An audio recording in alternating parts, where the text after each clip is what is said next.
The studio audience expects another light-hearted celebrity interview when Keanu Reeves takes his seat across from charismatic late-night host Michael Bennett. They anticipate the usual promotional chatter about upcoming films, perhaps a few philosophical musings for which the actor is known. But something feels different tonight. A subtle undercurrent of tension flows beneath the practiced smiles and polished stage lights. What begins as casual conversation swiftly transforms into an unprecedented revelation, a confession years in the making, unleashing truths that have remained hidden in sacred shadows. By the time the final words are spoken, the audience sits in stunned silence, witnessing an actor become an unexpected messenger of prophecy that could reshape our understanding of faith, power, and the unseen forces that guide them. Before we continue this extraordinary story, share in the comments what you admire most about Keanu Reeves, his talent, philanthropy, or perhaps his enigmatic wisdom. The theater buzzed with anticipation, smartphones discreetly raised despite studio policies forbidding recordings. Tonight's booking of Keanu Reeves had generated unusual excitement. His increasingly rare public appearances had become almost mythical events in themselves. The famous actor hadn't granted a major interview in nearly 18 months, making his presence on Evening Conversations with Michael Bennett something of a coup for the network. Overhead lighting bathed the stage in a soft blue glow, illuminating two plush armchairs separated by an antique coffee table. The set designers had opted for understated elegance tonight. No flashy graphics or rotating display screens, just tasteful decor that suggested intellectual conversation rather than mere entertainment. Ladies and gentlemen, please welcome the enigmatic, the philosophical, the eternally captivating Keanu Reeves. Michael Bennett's voice resonated through the studio as he extended his arm toward the side entrance. Applause erupted as Keanu emerged, dressed in an impeccably tailored black suit without a tie, his dark hair slightly longer than in recent public appearances. He moved with measured grace toward the host, acknowledging the audience with a subtle nod before shaking Michael's hand and settling into the guest chair. "Keanu, welcome," Michael began, his practiced charm in full effect. "It's been quite a period of global change since we last saw you. New technologies, political upheavals, and of course the passing of Pope Francis that's left the religious world in mourning. Meanwhile, you still look immortal. What's your secret? Holy water in your coffee?" The audience chuckled appreciatively, but Keanu offered only a ghost of a smile, his attention seemingly drawn to something on the table between them. Amid the standard talk show accoutrements, water glasses, note cards, lay an unexpected object. A delicate golden rosary resting on a small cushion of midnight blue velvet. Michael followed Keanu's gaze, momentarily confused by his guest's sudden fixation. "Everything all right?" he asked, attempting to recapture the expected rhythm of their exchange. Keanu remained silent for several beats longer than comfortable in live television. When he finally spoke, his voice carried a quiet gravitas that immediately transformed the atmosphere. "He told me something that night in Rome," Keanu said, gently touching the rosary with his fingertips. "Something no one has ever heard." He paused, seeming to contemplate whether to continue. "But perhaps today, I need to share it." The audience fell completely silent, uncertain whether this was rehearsed promotion for a new project or something entirely unscripted. The cameramen exchanged glances while producers in the control room leaned forward in sudden attention. "Share what exactly?" Michael asked, his professional facade briefly slipping to reveal genuine curiosity. Keanu's gaze lifted from the rosary to meet the host's eyes, but somehow he seemed to be looking beyond him, beyond the studio itself. "What Pope Francis entrusted to me. What he didn't want to take to his grave." Michael glanced off stage, clearly seeking guidance from his production team, but no instructions came through his earpiece. The established protocol for steering conversations back to promotional talking points had been abandoned, Whatever was unfolding wasn't in the briefing notes. "Several years ago," Keanu began, his voice measured and deliberate, "I received an invitation that seemed almost surreal." He adjusted slightly in his chair, the rosary still commanding his peripheral attention. "I was in Florence at the time, working on an independent European film. Something personal, far from Hollywood's spotlight. One evening, a knock came at my hotel room door.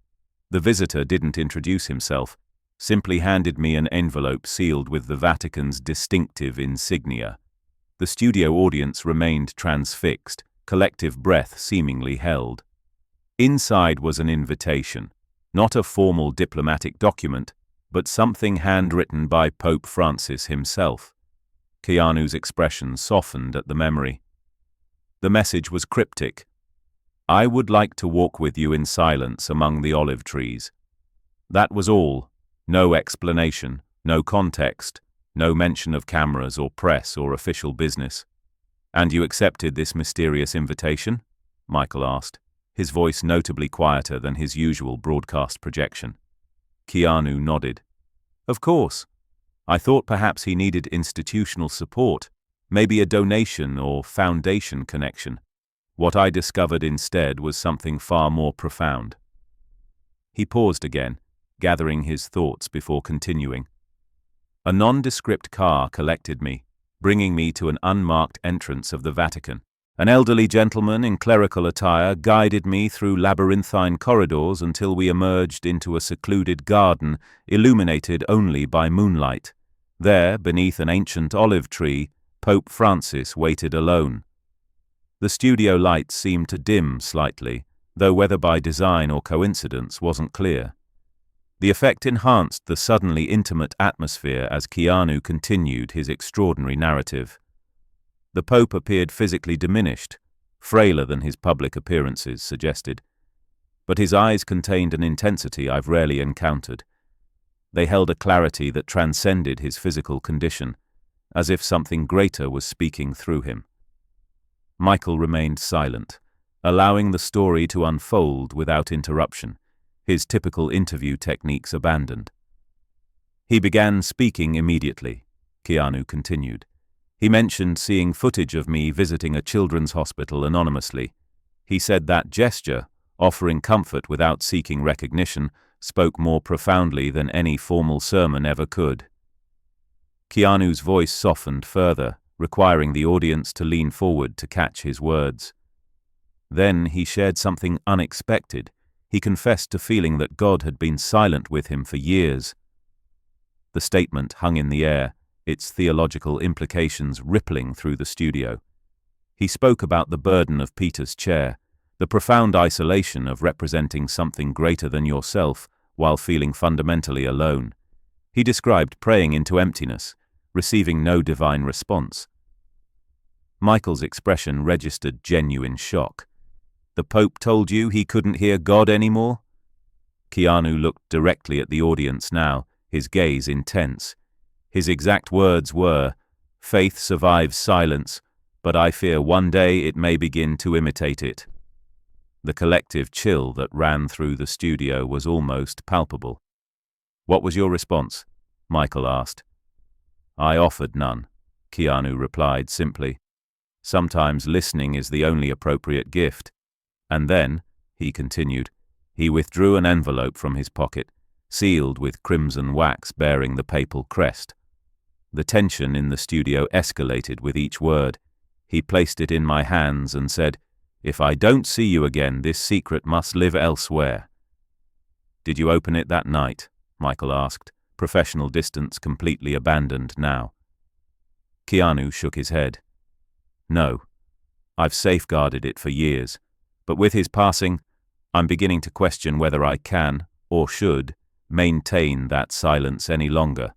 The studio had become so quiet that even the usual ambient sounds of production equipment seemed muted. The audience sat motionless, completely absorbed in the unfolding revelation. "I kept that envelope concealed through countless film sets, hotel rooms, and travels," Keanu continued. "It accompanied me everywhere, unopened, its seal intact.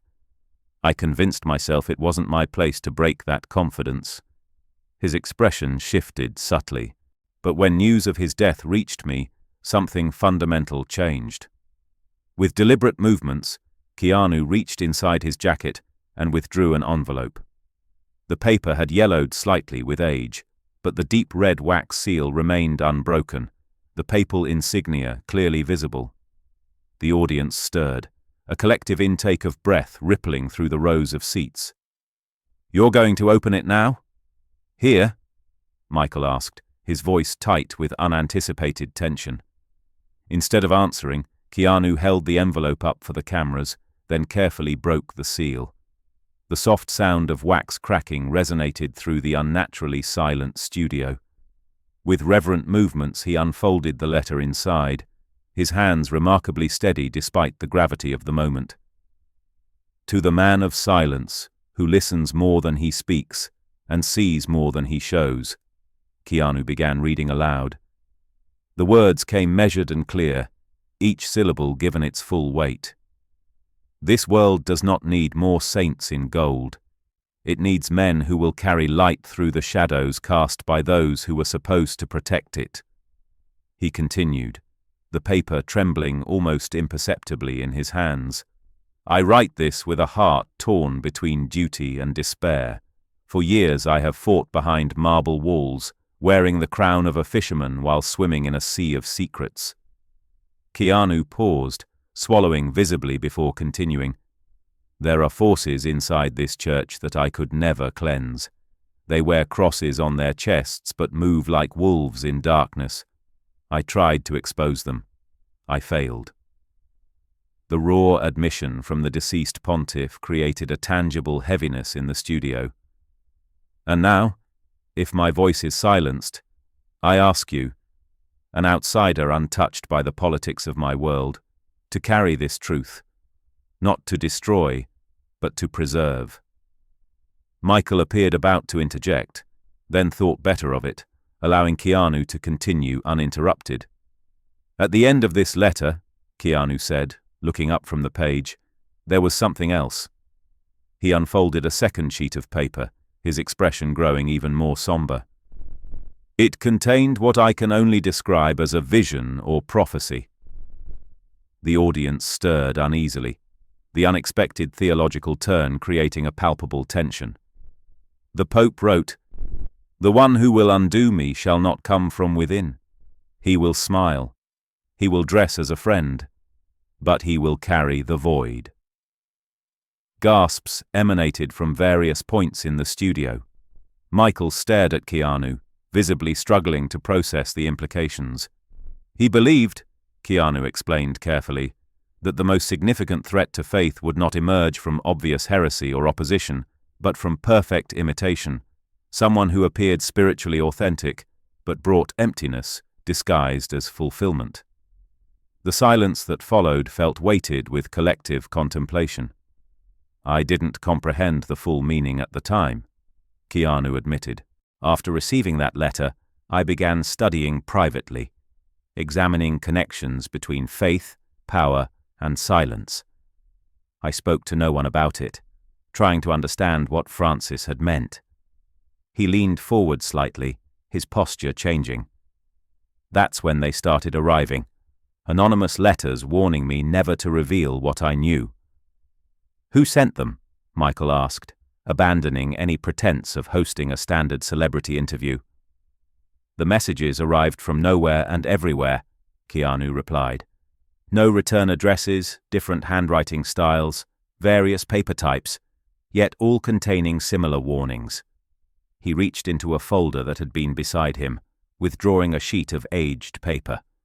"This one appeared weeks before the Pope died, slipped under my hotel room door." He read from it. "He is surrounded. If you open the envelope, there will be consequences. Silence protects more than you know." Keanu set the paper down carefully. More followed, each more urgent than the last, all essentially communicating the same message: stay quiet. "Did you attempt to identify the senders?" Michael asked. "I employed private investigators, contacted European connections. Nothing. No fingerprints, no surveillance footage captured deliveries. Whoever orchestrated this had expertise in remaining untraceable.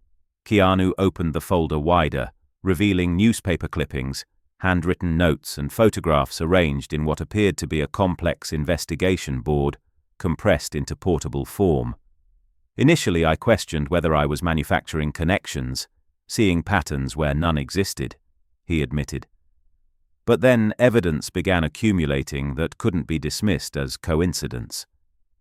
He selected a photograph showing a young priest with an open, optimistic expression. Father Matteo led youth outreach programs in Palermo. After speaking publicly about corruption in Vatican finances, he disappeared en route to Rome. Another clipping followed, a newspaper headline in Italian. This journalist was found dead in the Tiber River after publishing an exposé linking Vatican real estate holdings to shell corporations in South America. Officials ruled it suicide, despite her having released groundbreaking investigative work just days earlier. Michael shifted uncomfortably in his chair as Keanu continued presenting his evidence. Then I discovered these, Keanu said, revealing handwritten notes concealed inside ancient religious texts. Messages hidden in the margins of forgotten Bibles, not digitized, not catalogued in any modern system, some written in Latin, others in cryptic symbols. He displayed one bearing a crude drawing of an eye, beneath which were inscribed the words, "Sine nomine vivit." "Without name lives," Keanu translated. This phrase appeared repeatedly in marginalia, always buried deep within obscure scriptural copies. And that's when I realized something profound about Pope Francis's choice. He closed the folder deliberately, his gaze intensifying. The Pope didn't select me arbitrarily. He recognized something in me that I hadn't seen in myself, a parallel to these hidden messengers. Someone who moves through the world quietly, someone society wouldn't expect to carry sacred knowledge. "But why you specifically?" Michael pressed, giving voice to the question undoubtedly racing through millions of viewers' minds. Keanu's expression shifted subtly. "Because of what followed after I finally opened his letter. The dream. Or perhaps it was something more significant than dreams typically are." Michael leaned forward. "What dream?" "After reading the Pope's message, I experienced something extraordinary that night," Keanu explained. "I found myself standing in an immense abandoned basilica. Everything was shrouded in dust, no candles burning, no prayers being offered, just overwhelming silence. The audience seemed to collectively hold their breath. At the altar stood Pope Francis, waiting, as if he had anticipated my arrival in this spiritual realm. He spoke to me." "What did he say?" Michael whispered. Keanu closed his eyes momentarily, as if revisiting the experience. "You thought you were only an actor," he told me, "but I recognized the man who carries silence with dignity." A subtle wave of reaction passed through the audience. Not gasps or murmurs, but a shared recognition of something transcending conventional entertainment. I awakened shaking, covered in perspiration. Keanu continued. "Nothing in my life had affected me so profoundly. Since that night, I haven't been the same person." "Do you believe he knew his death was approaching?" Michael asked softly. Keanu considered the question carefully before responding. He wasn't afraid of mortality. He feared dying without fulfilling his purpose. The weight of those words seemed to compress the air in the studio. He was afraid that what he knew would die with him, leaving the world vulnerable to what he saw coming. Keanu turned back to the table, his movements deliberate and reverent. "That's why tonight, before witnesses, I'm sharing something never intended for public eyes." The atmosphere shifted yet again, tension building as Keanu continued. The dream wasn't an ordinary subconscious reflection. It felt delivered, intentional, a communication transcending normal boundaries. I stood in that cavernous abandoned church, where silence manifested as a physical presence. Every footstep echoed like thunder. Dust particles danced in shafts of light. I felt simultaneously insignificant and essential. Keanu's demeanor had transformed completely from the reserved celebrity who had entered the studio earlier. Now he spoke with the quiet authority of someone carrying profound responsibility. Pope Francis waited at the altar, emanating a subtle radiance unlike his physical appearance. He seemed unburdened by illness or age. He told me, "You believed you would merely portray conviction, but you have always embodied it. You carry silence like a protective mantle, with inherent dignity few possess." Keanu paused, ensuring his next words would be received with appropriate gravity. He explained that the Church was drowning in its own echoes, that centuries of human interpretation had buried the authentic divine voice beneath institutional noise. He believed only someone who understood silence's true value could discern that voice again. "Are you suggesting the Pope believed you had some kind of spiritual calling?" Michael asked, his expression revealing both fascination and disbelief. "I remain uncertain what to believe," Keanu admitted. "But that experience fundamentally altered my existence. I've reduced my professional commitments, immersed myself in theological texts, mystical writings, even apocryphal scriptures, attempting to comprehend what role he envisioned for me." He withdrew a small, worn notebook from his pocket. "I've documented thoughts, symbols, and questions each night. Sometimes the writings feel channeled rather than created, as if I'm merely the instrument rather than the author." "Are you afraid?" Michael asked directly. "Initially, profound fear accompanied this responsibility," Keanu acknowledged.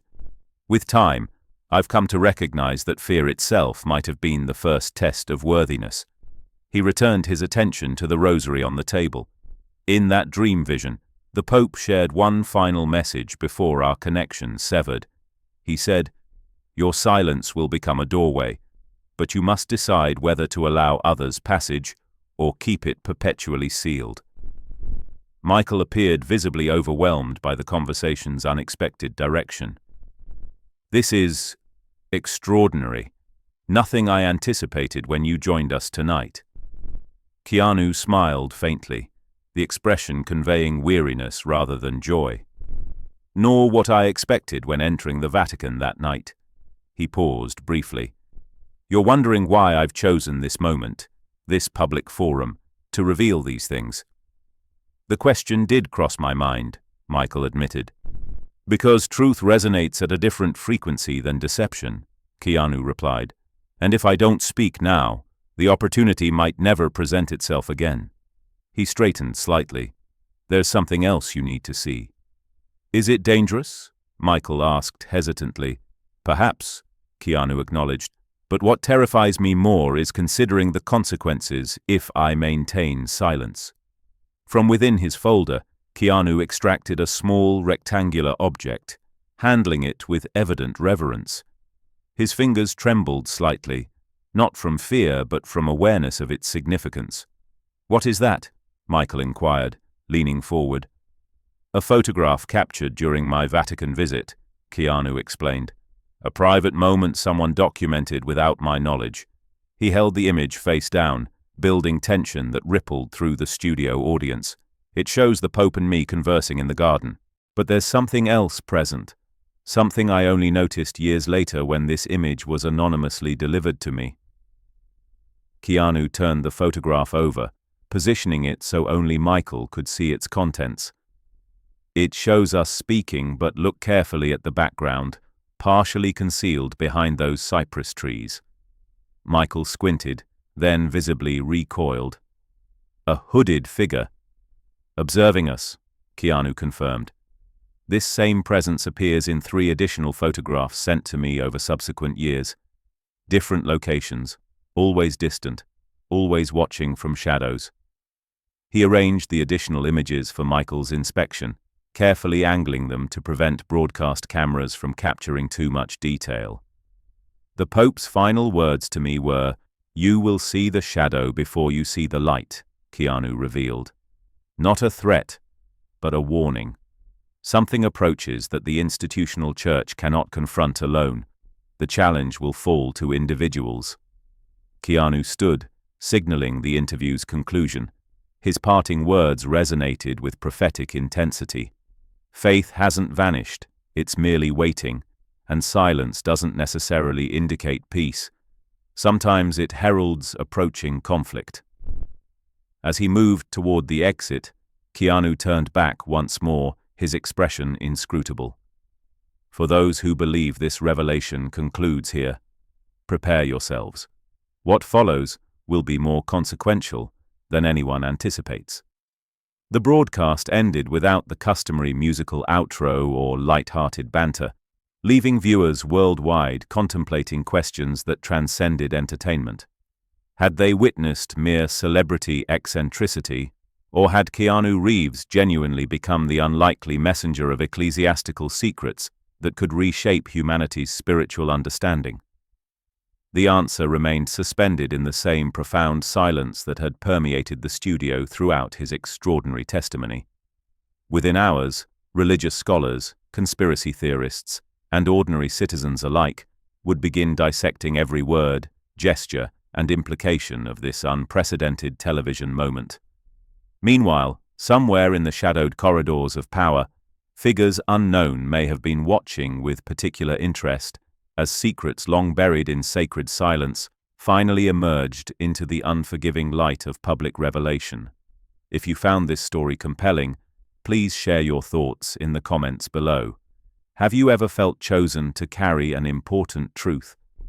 How did you respond to that responsibility? Remember to subscribe for more extraordinary revelations that challenge our understanding of the world beyond the veil of ordinary perception.